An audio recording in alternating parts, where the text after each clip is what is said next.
Tonight's episode is dedicated to my brother and my sister who do not perform Salat. If I ask all the brothers and sisters that are watching me, raise your hand if you know someone from your family that you love and you care about and he or she do not pray.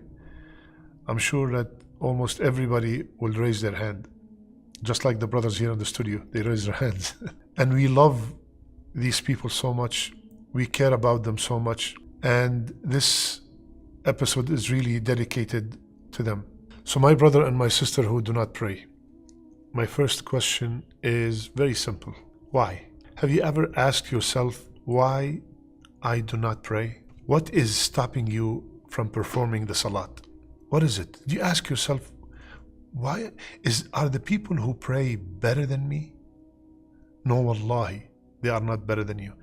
Today I'm going to make sure I don't want to upset you at all, because I love you for the sake of Allah, and my whole goal is for you to start coming close to Allah, and there is nothing that will bring us close to Allah as much as the Salat.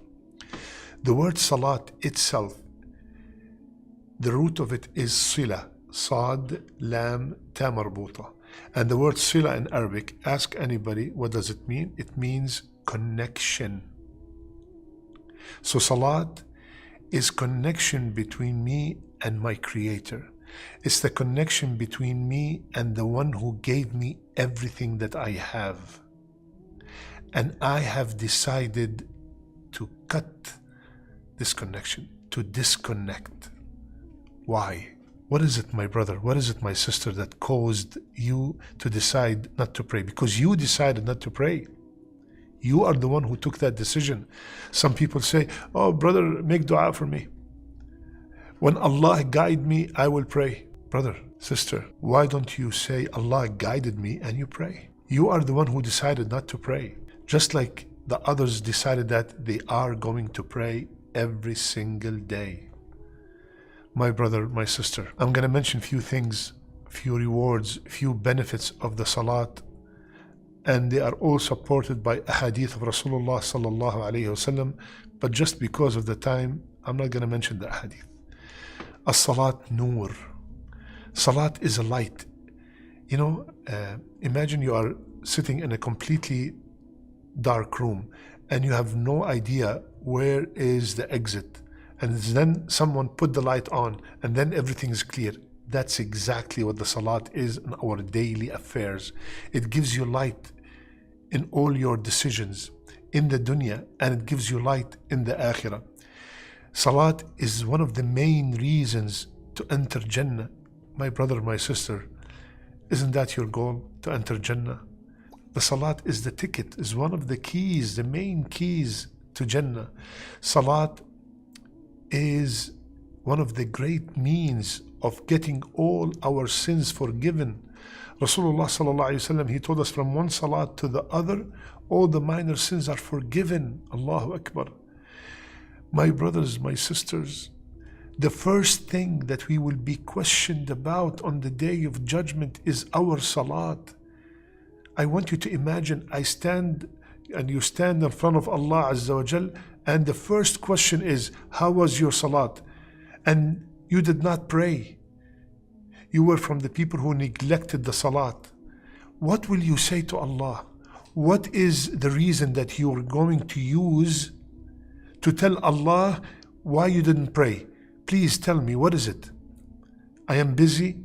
I have no time. What is the reason? Who made you busy? Who gave you the tools to be busy? It's Allah Azza wa Jal. This excuse, I am busy, I'm telling you from now, it's not going to work. We are going to stand in front of Allah, and Rasulullah ﷺ said the first thing we will be asked about is our salat. If it's good, everything else will follow. And if it's not good, everything else will follow. If the salat is not good, he did not even mention the people who do not pray. That's a different story. That's a big problem. My brothers and sisters, and I'm sure you love Rasulullah sallallahu alaihi wasallam. And when we love somebody and when they are on their deathbed For example, if your father, if your mother are on their deathbed and their last words, they say, take care of your sister so-and-so, for example, that will never leave your mind. You will make sure you will fulfill that will, that wish to your father or to your mother, right? What was the last words? What were the last words of Rasulullah sallallahu alayhi wasallam? As-salat, as-salat, Allahu Akbar. Be consistent, be conscious about your salat. Make sure you're praying on time. What is the most beloved thing, Ya Rasulullah, to Allah Azza wa Jal? The most beloved amal. What is it, Ya Rasulullah? He said, as-salatu ala waqtiha, praying on time. Ask yourself again, my brother, my sister, why don't you pray? Let me give you a scenario. If you lost your eyes, you lost your eyesight, you lost your vision, and let's assume that there is a surgery that will give you your vision back. And you went to the doctor, he said, yes, we can perform the surgery and you will get your vision back, because now you cannot see anymore, you cannot see your children, you cannot see your parents, you cannot see your spouse, you cannot drive, you cannot work, everything stopped because you lost your eyes. And this doctor said, yes, we have a surgery, but it's gonna cost $5 million. Where are you gonna get $5 million from? So you went to a brother that is very rich and very generous. And you said, please, I heard that you're very rich, very wealthy, and you're very kareem, very generous.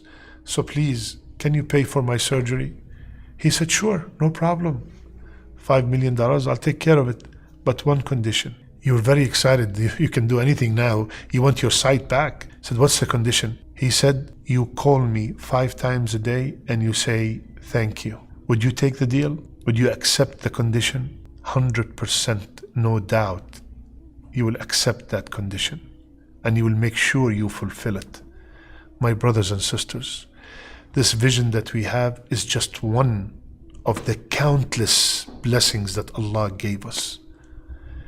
The blessings of being a Muslim, the blessings that you are watching me right now is a blessing. The blessing of hearing and comprehending, the blessing of the mobility, the blessings of having a shelter, the blessings of food, of clothing, the blessings of having good parents, the blessings of having children, the blessing of having spouse, the blessings, countless amounts of blessing, and they are all from Allah. And Allah subhanahu wa ta'ala told us to pray. Each salat is 5 to 6 minutes. 6 minutes times 5 salawat a day, 30 minutes out of 24 hours you cannot dedicate to the one who gave you everything that you have. Please, my brother, answer my question. Why? Why you're not praying?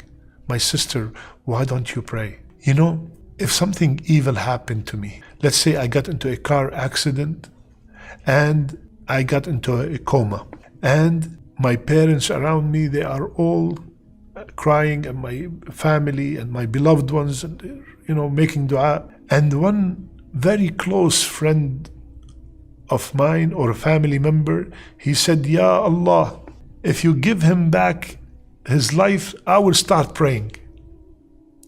Or if this happened to you, if you lost you woke up one day with severe pain in your body anywhere, you said, Ya Allah, please take this pain. I cannot take it anymore. And I promise you, Ya Allah, if you take that pain away, I'm going to start praying. I'm going to start doing this. I'm going to start doing that. Why do we give when Allah takes away something? Why don't we give when Allah is giving? Why do we wait? Aren't we now blessed so much that we need to thank Allah 24/7 for all the blessings He bestowed upon us? So my brother, why are you not praying? Why? Allah gave you all this ni'am. Make the salat a form of saying thank you, a form of gratitude. Our heart will not beat without His permission. You will not be able to watch me now without His permission. Allah made you see this video so you can come back to Him. He wants you to come back to Him. He is the Wadud. He's the all-loving. He's the all-merciful. Please, brother, please, sister, come back to Allah subhanahu wa ta'ala. Pray, start praying. Now we are in the best month of the year where the shayateen are chained. Make a promise that, Ya Allah, I'm going to start praying in this month of Ramadan, and I promise you, Ya Allah, I will not stop praying till you take my last breath. Yalla, please, your brothers, please, my sister, make that ahd. Do not let the shaitan stop you. They are chained now. Take advantage that they are being chained and make a promise to the one who gave you everything. Everything that you have is from Allah subhanahu wa ta'ala. That success that you have is from Allah azza wa jal. Those children that you have is from Allah subhanahu wa ta'ala. That caring mother is from Allah subhanahu wa ta'ala. Do you know how much you will please your parents when you start praying? Do you know what's the most beloved thing to a parent? The most beloved gift a child could give to a parent, to a righteous parent, is for them being righteous, for the children being righteous themselves.